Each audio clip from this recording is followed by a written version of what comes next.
Hi ಎಲ್ರಿಗೂ welcome to mini vlog. ನಾವಿದ್ದೀವಿ ಇವತ್ತು ಕಪ್ಗಲ್ ರೋಡಲ್ಲಿರುವ ವಿಶಾಲ್ ಮಾರ್ಟಲ್ಲಿ. ಯಾರಾದರೂ ಹತ್ರದವ್ರು ಇದ್ದರೆ ಬಂದು ತಗೊಂಡು ಹೋಗಿ. ಒಳ್ಳೆ ಕಲೆಕ್ಷನ್ಸ್ ಬಂದಿದ್ದಾವೆ. ನಮ್ಮ ವೈಫೂ ತೋರಿಸ್ತಾ ಇದ್ದಾಳೆ, ಎರಡು ಚೆನ್ನಾಗಿದೆ, ಯಾವುದಾದ್ರೂ ಒಂದು ತಗೋ ಅಂತ. ಇನ್ನೊಂದು ಹೇಳ್ಬೇಕಂದ್ರೆ ನಾನು ಬಟ್ಟೆ ತಗೊಳ್ಳೋದು ತುಂಬ ಕಮ್ಮಿ, ಯಾವಾಗೋ ಒಂದು ಸರಿ, ವರ್ಷಕ್ಕೊಮ್ಮೆ 2 ಸರಿ ಅಷ್ಟು ಬಿಟ್ಟರೆ ಜಕಬರಿ ಅಂತೂ ಬಟ್ಟೆ ತಗೊಳ್ಳಲ್ಲ. ತಗೊಳ್ಳೋಕ್ಕೆ ದುಡ್ಡು ಇಲ್ದೇನೋ ಮತ್ತೆ ಏನೋ ಕಾರಣದಿಂದ ಅಲ್ಲ, ಒಂದು ಟೈಮಲ್ಲಿ ಇತ್ತು ತುಂಬ ಇಂಟ್ರೆಸ್ಟ್. ಈಗಂತೂ ಅಷ್ಟೊಂದು ಇಂಟ್ರೆಸ್ಟ್ ಇಲ್ಲ ಡ್ರೆಸ್ ಮೇಲೆ ನನಗೆ. ಇನ್ನು ನಮ್ಮ ವೈಫ್ನ ಕರ್ಕೊಂಬಂದುಬಿಟ್ರೆ ಇಲ್ಲಿ ನನಗೆ ಹುಡುಕೋಕ್ಕಂತೂ ಆಗಲ್ಲ. ಒಂದು ಕಡೆ ಇದ್ದರೆ ಒಂದು ಕಡೆ ಇರ್ತಾಳೆ, ಒಂದು ಕಡೆ ಇಲ್ಲ ಒಂದು ಕಡೆ ಇರಲ್ಲ. ಅವಳು ಎಲ್ಲಿರ್ತಾಳೋ ಯಾರಿಗೂ ಗೊತ್ತಿಲ್ಲ, ಹೆಂಗೆ ಮಾಡ್ತಾಳೋ ಅರ್ಥನೇ ಆಗೋದಿಲ್ಲ. ದುರ್ಗಮ್ ಸಿಟಿಲಿ ಕಳೆದೋಗಿರೋದು ಹುಡುಕ್ಬೋದು, ಆದರೆ ಈ ವಿಶಾಲ್ ಮಾರ್ಟಲ್ಲಿ ನಾನೇನು ಹುಡುಕೋಕ್ಕಾಗಲ್ಲ.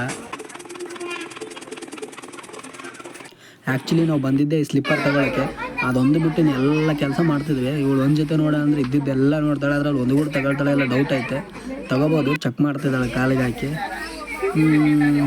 ಓಕೆ, ಚೆನ್ನಾಗಿದೆ ಅಂತ ನಾನು ಹೇಳ್ತಿದ್ದೀನಿ. ತಗೊಳ್ತಾಳೆ ಎಲ್ಲ ನೋಡೋಣ ಲಾಸ್ಟಿಗೆ. ಓಕೆ, ಅಂತೂ ಇಂತೂ ತೊಗೊಂಡ್ಲು. ಇನ್ನು ಹೋಗ್ತಾ ಇದ್ದೀವಿ. ಬಾಯ್, ಮತ್ತೆ ಸಿಗೋಣ. ಬಾಯ್.